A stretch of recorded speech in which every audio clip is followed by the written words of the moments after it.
व्यास कहते हैं श्रीमद् भागवत महापुराण में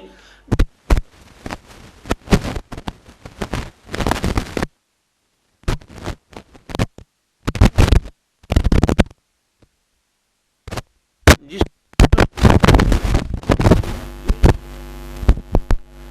परमात्मा शब्द नहीं आया है।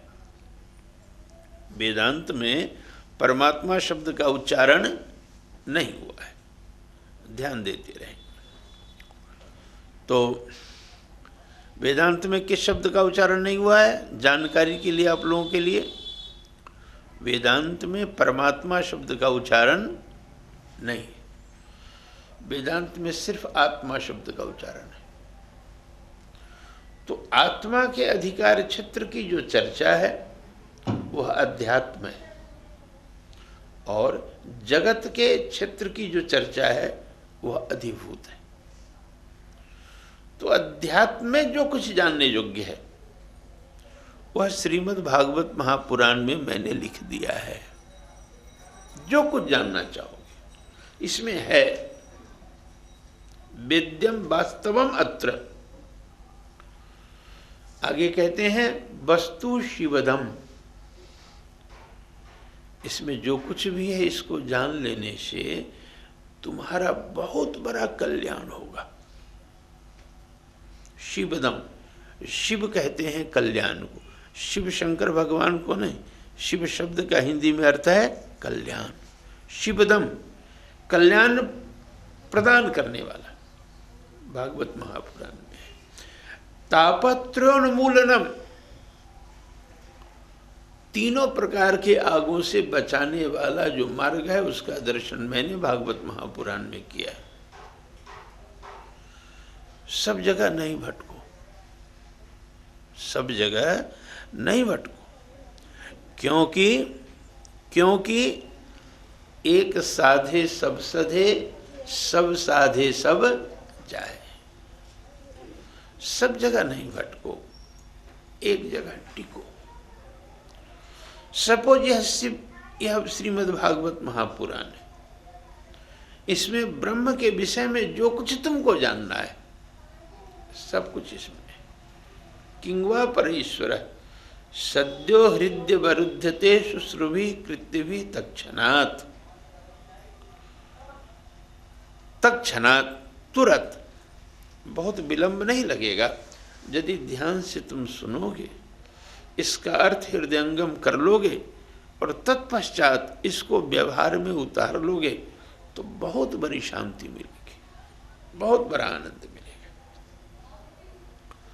आगे के श्लोक में वेदव्यास कहते निगम कल्प तरोर गलितम फलम शुक मुखादमृत द्रव संयुतम पिबत भागवतम रसमालयम मुहुरहो रसिका भुवि भावुका। आगे श्रोता कैसे हो, भागवत महापुराण की कथा के श्रोता कैसे हो, इस पर इशारा करते हैं वेदव्यास।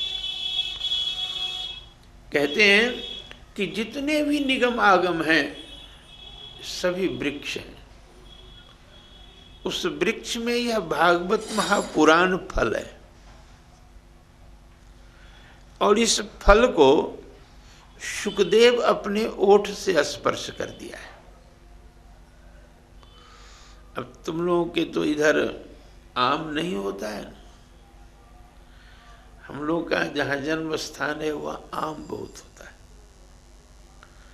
यूं तो मनु ने कहा कि दो जहाँ नहीं हो उस जगह घर नहीं बनाना, रहना नहीं। मनुस्मृति में मनु बोले कि जहाँ आम का वृक्ष न हो और जहाँ कृष्ण सार हिरण नहीं रहता हो उस देश में नहीं बसना चाहिए, मनु ने कहा। तो हम लोगों को बचपन की बात याद है, जब आम लग जाता ना छोटा छोटा तो बच्चे गांव में नहीं रहते, सारे बच्चे आम के बगीचे में, और किसी आम को कोई सुग्गा अपने ओठों से काट के गिरा देता तो हमें याद है हम बच्चे सब उस आम को प्राप्त करने के लिए आपस में लड़ मरते थे। ऐसे श्री राम कौन सा स्थान बताए थे कि श्री राम जिसने अपने कान को समुद्र बना लिया है, क्या बना लिया? समुद्र। अनेकों नदियां, छोटी नदी, बड़ी नदी, अनेकों नदियां चारों तरफ से जल लाला कर समुद्र में डालती हैं। समुद्र कभी भरता है क्या? उसी प्रकार से श्रोताओं तुम्हारा कान होवे। हम जैसे हजारों वक्ता कथा सुनाते सुनाते थक जाएं, लेकिन तुम्हारा कान कभी भी बढ़े नहीं। वेदव्यास कहे मुहु रहो, एक गुण यह होवे, कथा सुनने से तृप्ति नहीं हो।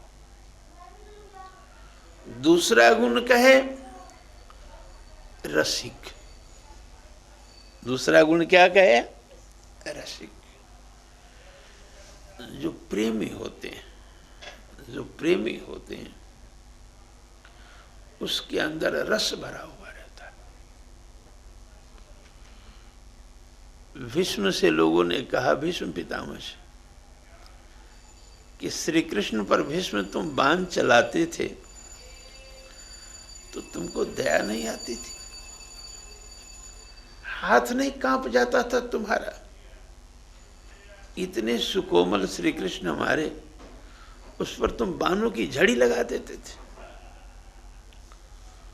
तो भीष्म कहे, सुनो, श्री कृष्ण का शरीर और तुम्हारा शरीर दोनों एक है क्या? श्री कृष्ण का शरीर, तुम्हारा शरीर दोनों एक है क्या? तुम्हारे शरीर में मल है, मूत्र है, अस्थि है, मज्जा है, रुधिर है, न जाने क्या क्या भरा हुआ है। लेकिन श्री कृष्ण के शरीर में सिर्फ एक तत्व है। कृष्ण के शरीर में सिर्फ एक तत्व है, और वह तत्व है रस। क्या है? एक तत्व है रस। पहले दीपावली के समय में चीनी का खिलौना बनता था, चीनी का ऊंट बनता था, चीनी का घोड़ा बनता था। वो समय चला गया, अभी भी बनता है। तो चीनी के घोड़े को गर्दन के तरफ से तोड़ के खाओ तो भी चीनी है, पूंछ के तरफ से तोड़ के खाओ तो भी चीनी है। उसमें तो एक ही तत्व है ना। सिर्फ एक ही तत्व है, और ठाकुर यह रस संसार को देना नहीं चाहता। तब मैं भीष्म क्या करता हूं कि धीरे से बाण मारकर थोड़ा सा छेद कर देता। जैसे पानी भरा हुआ रहता है ना ब्लडर में, उसमें थोड़ा सा छेद।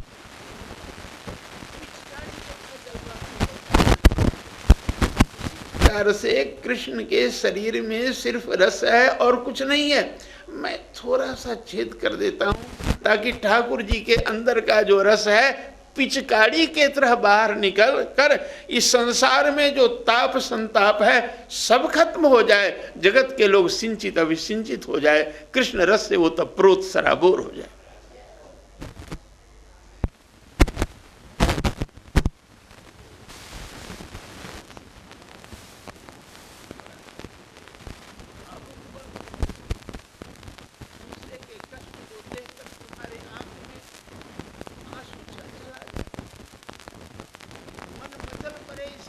को दूर करने के लिए मैं क्या कर दूं?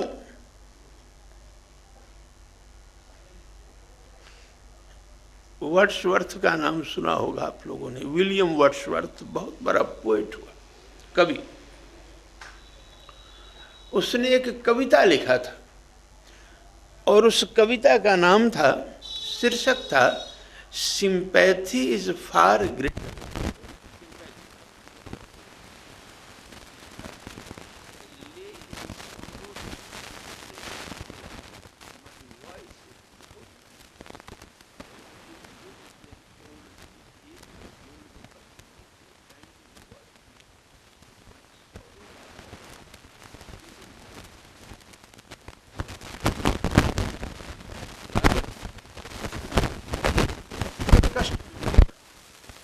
बहुत कष्ट था मुझको।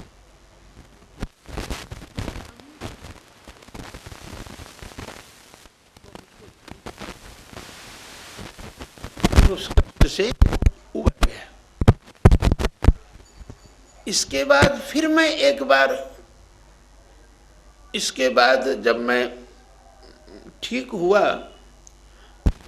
कमाकर जो व्यक्ति मुझे धन दिया था वापस, इसके बाद फिर मैं एक बहुत बड़े संकट में पड़ गया। एक व्यक्ति आया जिसके पास धन नहीं था, लेकिन उसने मेरी बहुत सेवा की, उसने मेरी बहुत सेवा की और मैं फिर ठीक हो गया उसकी सेवा से। आज मैं बहुत परेशान हूं। मैं उस अमीर का धन तो वापस कर दिया, लेकिन मैं बहुत परेशान हूं, इसकी सेवा को मैं कैसे वापस करूं, इसकी सेवा को मैं कैसे वापस करूं। इसलिए रकबा तेरे मकान का मिलो हुआ तो क्या, रकबा तेरे जिगर का 2 इंच भी नहीं। दरिया दिल रखो। इतना बड़ा दिल तुमको ठाकुर जी दें, इतना विशाल हृदय तुमको ठाकुर जी दें कि सारा संसार तुम्हारे हृदय में समा जाए,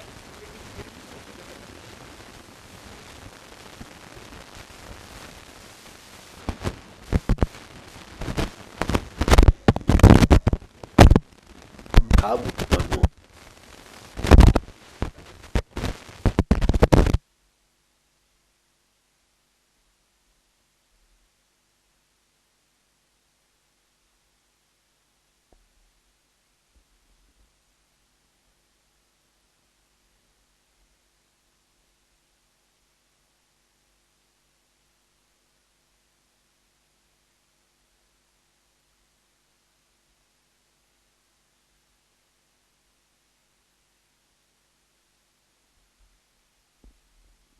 ऐसा न करो, जो घड़ा खाली है उसमें पानी डालो। जहां अभाव है, जहां कमी है, तो 3 गुण होवे श्रोताओं, 3 गुण होवे तुम्हारे में, तब इस भागवत की कथा के श्रवण के अधिकारी, अन्यथा नहीं हो। एक तो हरि कथा बार बार सुनो, कभी मन भरे नहीं। एक रसिक बनो और एक भावुक बनो। हाँ? तो तीसरे श्लोक की व्याख्या इस ढंग से हुई मेरे श्रोताओं। बोलिए कृष्णचंद्र भगवान, बोलिए कृष्णचंद्र भगवान, बोलिए कृष्णचंद्र भगवान। जय जय राधा रमन हरि बोल, जय जय राधा रमन हरि बोल, जय जय राधा रमन हरि बोल, जय जय राधा रमन हरि बोल, जय जय राधा रमन हरि बोल, जय जय राधा रमन हरि बोल।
Oh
तुम लोग बोलो नहीं, बोलने का काम तो मैं कर रहा हूं। चित्त को एकाग्र रखो, क्योंकि कथा बोलने वाले को यदि तुम लोग चित्त एकाग्र रखते हो तो बड़ी सुविधा होती है बोलने। जब वक्ता देखता है कि तुम्हारा ध्यान इधर उधर भंग हो रहा है, तो मुझे भी अपने ध्यान को एकत्रित करने में कठिनाई, तो आगे की कथा को श्रवण करो। कथा कहाँ हो रही है? श्रीमद् भागवत की यह कथा कहाँ हो रही है? नैमिषारण्य। नैमिषारण्य में सूत जी महाराज शौनकादि ऋषियों को यह कथा सुना रहे हैं। कथा हो रही है हरिद्वार में गंगा के किनारे। शौनकादि ऋषि कथा सुना रहे हैं नारद जी, और एक कथा इस समय में श्री वृंदावन धाम के मिंचनाबाद वाली धर्मशाला में हो रही है। स्वामी चतुर्भुजाचार्य तुम लोगों को सुना रहे हैं। वास्तविक कल्याण कैसे होगा? वास्तविक कल्याण, हम तुम अपना कल्याण क्या समझते हो? हम तुम अपना कल्याण इसमें समझते हो कि हमारे तुम्हारे पास संपत्ति कितनी है। यह संत नहीं समझता। सांसारिक लोग समझते हैं हमारा कल्याण है इसमें कि हमारे पास संपत्ति ज्यादा से ज्यादा आ जाए, लेकिन संत समझते हैं कि हमारा कल्याण इसमें है कि ज्यादा से ज्यादा प्रभु की भक्ति हमारे हृदय में। वास्तविक कल्याण क्या है?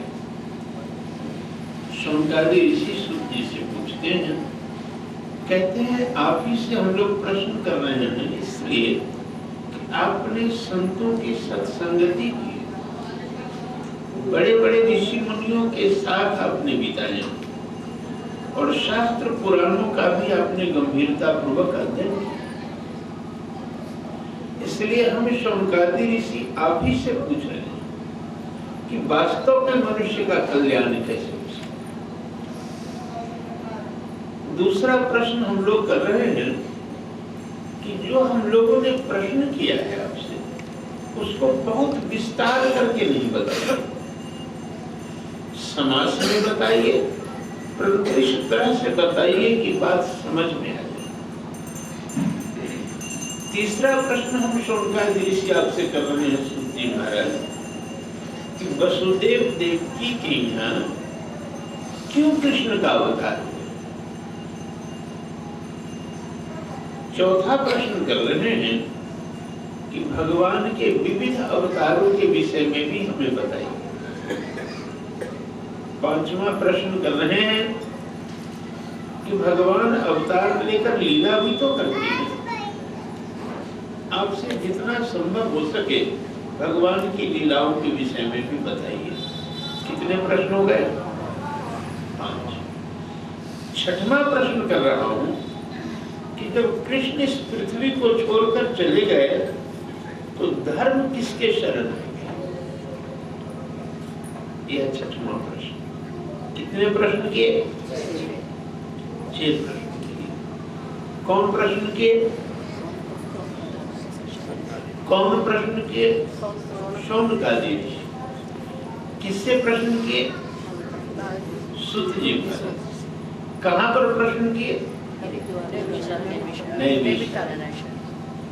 कौन कौन प्रश्न किए बता दो, फिर मालूंगा।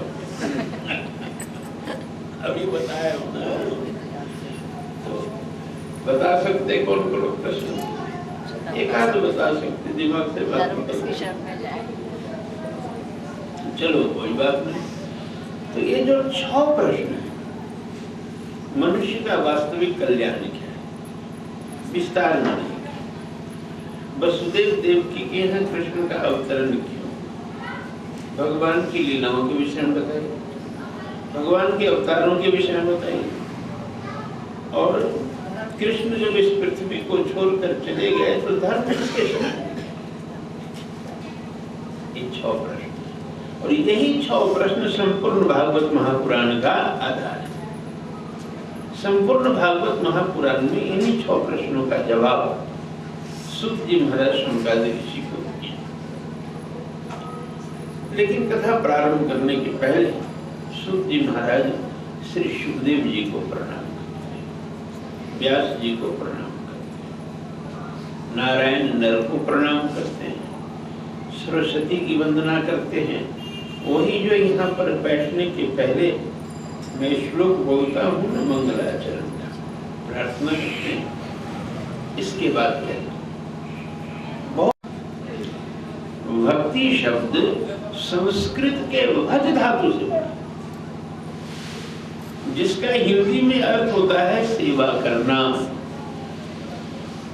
भक्ति का अर्थ क्या है?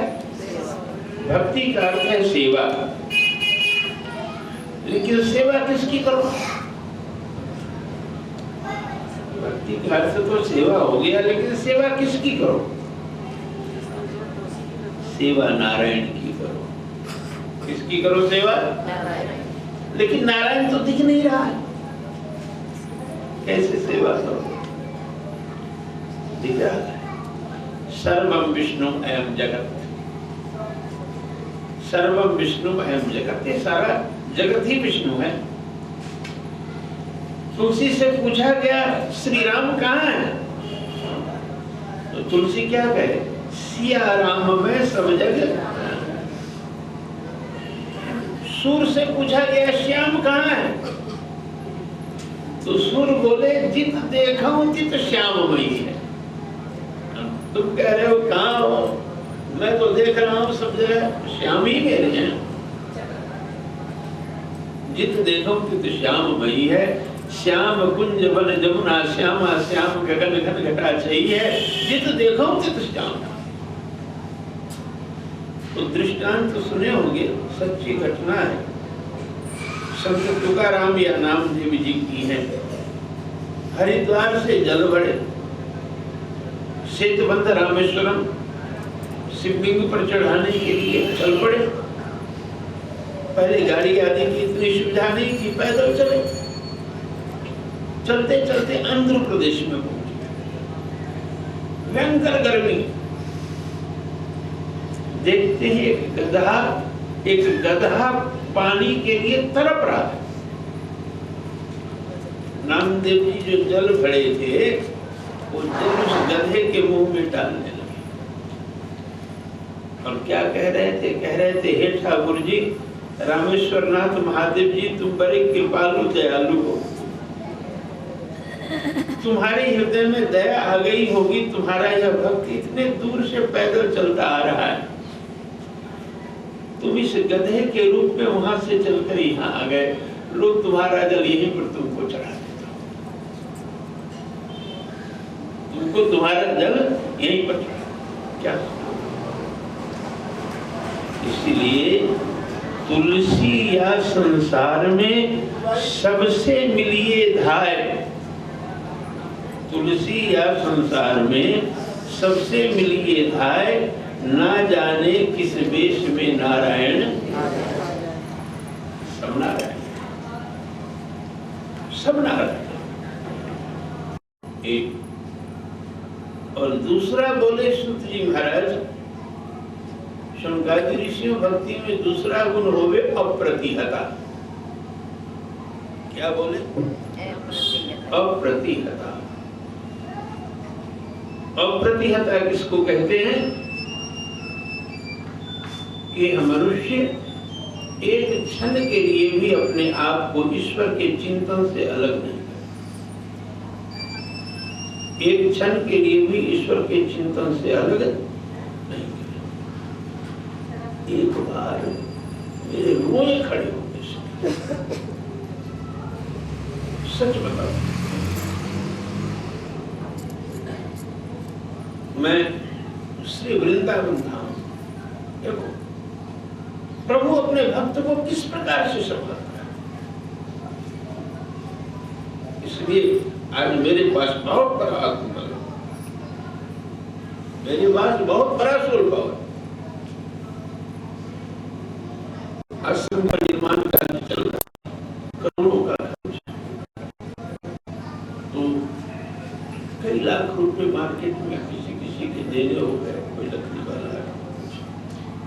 और मेरे मुंह से निकल गया था कि उस दिन तुम्हारा पैसा मैं दे दूंगा, कोई डेट दे दिया था। संभावनाएं जहां से थी आने की वहां से आया। अब बड़ा मुश्किल में मैं था।